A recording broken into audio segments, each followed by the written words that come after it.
احمدہ ونصلی علی رسولہ الکریم اما بعد فاعوذ باللہ من الشیطان الرجیم بسم اللہ الرحمن الرحیم قال النبی صلی اللہ علیہ وسلم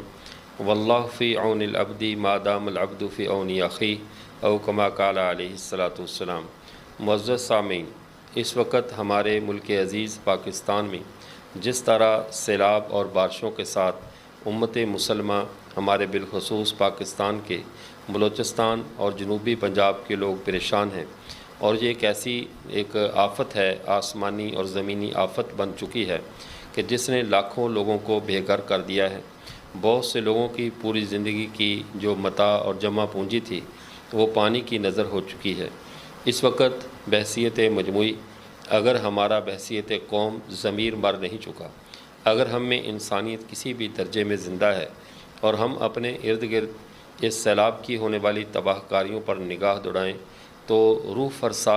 جو ہے وہ حالات اور مناظر ہمیں دیکھنے کو ملتے ہیں۔ وہاں پہ ریاست اور ریاستی مشینری تقریباً ناکام ہو چکی ہے، اور ویسے بھی حکومتوں کو ڈوبتے ہوں کے ساتھ ڈوبنے کا کوئی شوق بھی نہیں ہوتا، اور نہ ہی انہیں اس بات کی اتنی فکر ہوتی ہے کہ کسی ڈوبنے والے کو سہارا دیا جائے، الا یہ کہ ان کا کام دوسرے سیاسی مخالفین کی پگڑیاں اچھالنا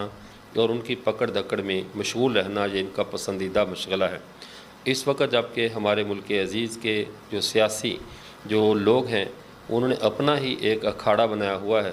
اور پوری دنیا کی توجہ اپنی طرف مبذول کی ہوئی ہے، ہمارے پڑوس میں، ہمارے ہی ملک میں ایک بہت بڑا انسانی المیہ جنم لے رہا ہے۔ لاکھوں لوگ جو بے گھر ہیں، جو سیلاب کی نظر ہو گئے، جو ڈوب گئے، جو خاندان اس آفت اور اس مصیبت میں بچھڑ گئے، یہ ایک ایسا دکھ ہے، یہ جس پر بیت رہا ہے وہی اس کو سمجھ سکتا ہے، چاہے وہ ایسا شخص ہی کیوں نہ ہو جو پہلے کبھی خود اس مصیبت سے گزرا ہو، لیکن بہرحال مصیبت اسی کو سمجھ میں آتی ہے جس پر وہ بیت رہی ہو۔ اس وقت ہمارے جنوبی پنجاب میں اور بلوچستان میں اور اس طرح چلاس اور گلگت کے علاقوں میں بہت ساری جگہوں پہ طوفانی ریلوں اور سیلابی بارشوں اور ان سب چیزوں نے اس حد تک تباہی مچا دی ہے کہ انسانیت وہاں پر سسک سسک کر دم توڑ رہی ہے۔ یہ اللہ کی طرف سے ایک بہت بڑی آزمائش ہے، لیکن بحیثیت مجموعی کیا ہم مسلمان اپنے ان بھائیوں کے ساتھ تعاون کر رہے ہیں؟ بہرحال وہ لوگ تو مبارکباد کے مستحق ہیں جنہوں نے دن رات ایک کر کے اپنے ان مظلوم اور اپنے دکھی بھائیوں کا دکھ درد سمجھا اور ان کے ساتھ تعاون میں کمر بستہ ہوئے اور ان کے ساتھ ہر طرح کا تعاون کیا۔ ایسے لوگ واقعی مبارکباد کے مستحق ہیں، اور ایسے ہی لوگوں کی برکت سے نظام کائنات باقی ہے، ورنہ جس حد تک ہمارا معاشرہ بے حس ہو چکا ہے اور اس دکھ کی گھڑی میں اپنے ہم ان بھائیوں کو یاد نہیں کر رہے اور ان کی تکلیف میں ان کے ساتھ تعاون نہیں کر رہے، یہ ایک ایسی افسوسناک صورتحال ہے جو ہمارے ہاں بحیثیت مسلمان امت کے ہمارے وجود پر ایک سوالیہ نشان ہے۔ اور پھر ایک تو المیہ ان لوگوں کا جو ڈوب گئے یا وہ جن کے گھر بار اس پانی میں بہہ گئے، پھر جو باقی بچے ان کی زندگیوں کو کیسے بحال کرنا ہے، ان کے روح اور جسم کا رشتہ کیسے باقی رکھنا ہے، اس کے لیے کس حد تک کوششیں کی جائیں، کس حد تک اس پہ کام ہونا چاہیے۔ ہمیں اس معاملے میں یوں سمجھ لیجئے کہ اتنی توجہ اور اتنی ہم میں بیداری نہیں پائی جا رہی جتنی ہونی چاہیے۔ بہت سے لوگ اپنے طور پر کوشش کر رہے ہیں، کچھ انفرادی طور پر، کچھ مختلف چھوٹی موٹی تنظیموں کے طور پر اپنی آخرت بنا رہے ہیں، اور اس انسانیت کے اس المیہ میں ان دکھی انسانوں کے ساتھ کھڑے ہیں۔ پوری امت مسلمہ کی طرف سے ایسے لوگ مبارکباد کے مستحق ہیں جنہوں نے سیلاب زدگان کے لیے تعاون کیا یا ان کے ساتھ کسی بھی قسم کی جو ہے وہ معاونت کی، ان سے کام، ان کی بحالی کے لیے کوئی بھی کوشش کی۔ اس وقت چونکہ ایک ایسی تکلیف دہ اور پریشانی کی صورتحال ہے کہ جب ہم ان ویڈیوز کو سوشل میڈیا پر دیکھتے ہیں جن میں چھوٹے چھوٹے معصوم بچوں کے لاشیں اور دلدلوں میں جو ہے مٹی اور گارے میں اٹی ہوئی اور دھنسی ہوئی لاشیں نکالی جا رہی ہیں، تو یقین کیجئے کلیجہ پھٹتا ہے کہ کیسے اس انسانوں پہ، انسانوں کے اس طبقے پہ، ہمارے ہی اپنے لوگوں پہ کس حد تک یہ قیامت گزر چکی ہے، اور ابھی یہ خط تھم نہیں رہی۔ ابھی بھی طوفان ہمارے بام الدر کا دروازے کھٹکھٹا رہے ہیں، ہمارے دروازوں پہ دستک دے رہے ہیں، لیکن ہم بالکل بے فکر اپنے اپنے مکانوں میں اپنی پرتعیش زندگی میں مست ہیں۔ اگر ہم نے اس دکھ میں ان کو نہ پہچانا، کل اگر یہ آگ، کل اگر یہ تکلیف، یہ سیلاب ہمارے دروازوں پہ دستک دے گا تو ہمیں ہمارے دکھ کو جاننے والا بھی کوئی نہیں ہوگا۔ اس وقت چونکہ جب ایسا موقع ہوتا ہے تو بہت سے خیر خواہ اور نیک لوگوں کے ساتھ وہ لوگ بھی میدان میں کود آتے ہیں جو ایسے موقعوں کے انتظار میں ہوتے ہیں کہ اس کے ذریعے اپنی جماعتوں اپنے اداروں کی جو ہے وہ فنڈنگ کر لیں اور کسی طرح اس کو مضبوط کر لیں۔ ہمیں کسی کی نیت پہ شک تو نہیں، لیکن احتیاط کا تقاضا یہ ہے کہ ڈوبنے والوں کے اموال کو ایسی احتیاط کے ساتھ ان لوگوں تک پہنچایا جائے کہ کہیں ایسا نہ ہو کہ ڈوبنے والے تو بچ جائیں لیکن جو ان کے مال اٹھانے والے ہیں وہ اس مال کی نحوست میں ڈوب جائیں اور اپنی آخرت کا سودا کر بیٹھیں۔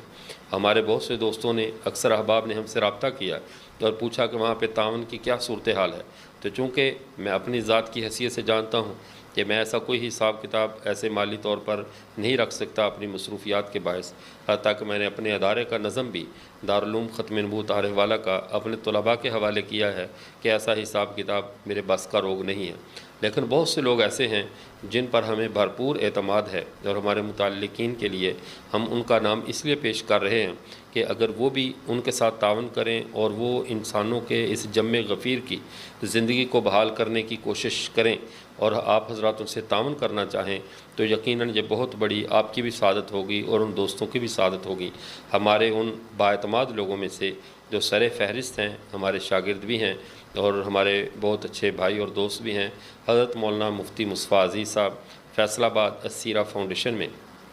چونکہ یہ خود بھی توسا کے رہنے والے ہیں اور وہاں کے حالات و واقعات اور بستیوں کو اچھی طرح جانتے ہیں اور انتہائی دیانتدار اور مہذب عالم دین ہیں اور سنجیدہ انسان ہیں اور پوری دیانتداری سے یہ کام کرنے والے ہیں، تو ان کے ساتھ ان کا ساتھ نمبر بھی آپ ویڈیو پہ دیکھ رہے ہیں، تو ان کے ساتھ آپ تعاون کریں۔ اس کے بعد مولانا طلحہ عتیق صاحب جو کہ ہمارے حضرت مولانا عتیق الرحمن شہید رحمۃ اللہ علیہ کے بیٹے ہیں، وہ بھی بڑی محنت اور تندہی سے انہوں نے ان سیلاب زدگان کی بحالی کے لیے کوششیں کی ہیں اور انتہائی دیانتدار آدمی ہیں، عالم دین ہیں اور وہ بھی کوشش کر رہے ہیں۔ اس طرح ہمارے وفاق المدارس العربیہ کے مسئول اور اہم ذمہ دار حضرت مولانا زبیر صدیقی صاحب الفاروقیہ ٹرسٹ والے، وہ بھی اس پہ بہت زیادہ محنت فرما رہے ہیں ان انسانوں کی اس بحالی کے لیے، اور اسی طرز پر حضرت مولانا مصور عباس صاحب جو کہ وہاں پہ رہنے والے ہیں، اسی بستی رجان یا غالباً جو ڈیرہ ہی کے رہنے والے ہیں، تو ان کا بھی بہت اچھا وہاں پر یہ کام چل رہا ہے۔ اور جو اگلے ساتھی ہیں وہ مولانا نعمان راجن پوری صاحب ہیں، یہ بھی محنت کر رہے ہیں، ان کا نمبر بھی ساتھ آپ کو مل رہا ہے۔ تو ہمارے جو علم میں ہے، جن کا ہمیں علم نہیں، ان کے بارے میں ہماری کوئی رائے ہم نہیں دے سکتے۔ ہم یہ نہیں ہے کہ معاذ اللہ ہمیں ان کی جو نیتوں پہ یا اخلاص پہ شک ہے، ہو سکتا ہے ایسے بہت سارے لوگ ہوں جو بہت اچھا کام کر رہے ہیں لیکن ہمیں ان کا علم نہ ہو۔ ہم تو اپنی معلومات کی حد تک جن کو اس معاملے میں دیانتدار، مخلص اور محنتی طور پہ جانتے ہیں، ہم نے ان کا ذکر آپ سے کیا۔ مزید بھی کوئی آئے گا تو ہم حضرات کو مطلع کریں گے، آپ حضرات ان کے ساتھ تعاون کریں تاکہ ہمارے وہ جو دکھی ہمارے بھائی ہیں، ہماری بہنیں ہیں، ہمارے ہی وہ اپنے ہیں، وہ اس دکھ کی گھڑی میں بھوکے نہ سوئیں۔ اب جب ہم ان ویڈیوز پہ ایسے بچوں کو روتے ہوئے دیکھتے ہیں کہ جن کو تقریباً 24 گھنٹے کے بعد پانی کی گھونٹ ملتی ہے، صاف پانی کی، یا کھانے کا لقمہ ملتا ہے، تو ہمیں اپنا لقمہ اپنے حلق میں اٹکتا ہوا محسوس ہوتا ہے۔ اگر ہم اس تکلیف کو محسوس کریں اور ہم اس بات کو جانیں اور اپنے ہم جسموں کو ذرا ٹٹول کر دیکھیں، کیا ہم زندہ ہیں؟ ہمارے دل کو تڑپتا ہوا دیکھیں، اس میں دل میں انسانیت کا درد ہے یا نہیں ہے؟ ہمارا خون کہیں سفید تو نہیں ہو چکا؟ ہماری آنکھوں میں کیا دیکھنے کی تاب باقی ہے؟ ہمارے کان اس چیخ و پکار کو سن سکتے ہیں؟ اگر یہ سب چیزیں ہیں اور ہم سنتے ہیں اور ہم بے حس نہیں ہیں تو ہمیں ہمت کر کے اس کام میں آگے بڑھنا چاہیے۔ اپنے گھروں میں زائدہ ضرورت سامان جس کو ہم گٹھڑیاں بنا بنا کر گھروں میں ان کپڑوں کی اور ان چیزوں کی رکھتے رہتے ہیں، بجائے اس کے کہ ہم ان چیزوں کا ایک گھر میں جو ہے وہ سامان کا ہم نے ایک ڈھیر لگایا ہوا ہے، ان کو ان غریب مسلمانوں تک ہم پہنچائیں کہ جو بیچارے مجبوری کے عالم میں اس وقت بے سر و سامان کھلے آسمان کے نیچے اپنی زندگی کی سانسیں گن رہے ہیں۔ ہمیں اس دکھ کی گھڑی میں ان کا ساتھ دینا چاہیے۔ حدیث مبارکہ ہے، آپ صلی اللہ علیہ وسلم نے ارشاد فرمایا، واللہ فی عون العبد ما دام العبد فی عون اخی، اللہ اپنے بندوں کی تب تک مدد کرتے رہتے ہیں جب تک اللہ کے بندے اس اپنے بھائیوں کی مدد میں مصروف رہتے ہیں۔ آپ اگر چاہتے ہیں کہ ہمارا رب ہمارے زندگی کے تمام شعبوں میں ہماری مدد کرے تو ہمیں بھی اپنے ان دکھی بھائیوں کی مدد کے لیے کمر بستہ ہونا چاہیے۔ اللہ تعالی ہمارے ملک عزیز کو، ہماری عوام کو اور پوری دنیا کو بحیثیت مجموعی ان آسمانی اور زمینی آفات سے محفوظ رکھے۔ وآخر دعوانا الحمدللہ رب العالمین۔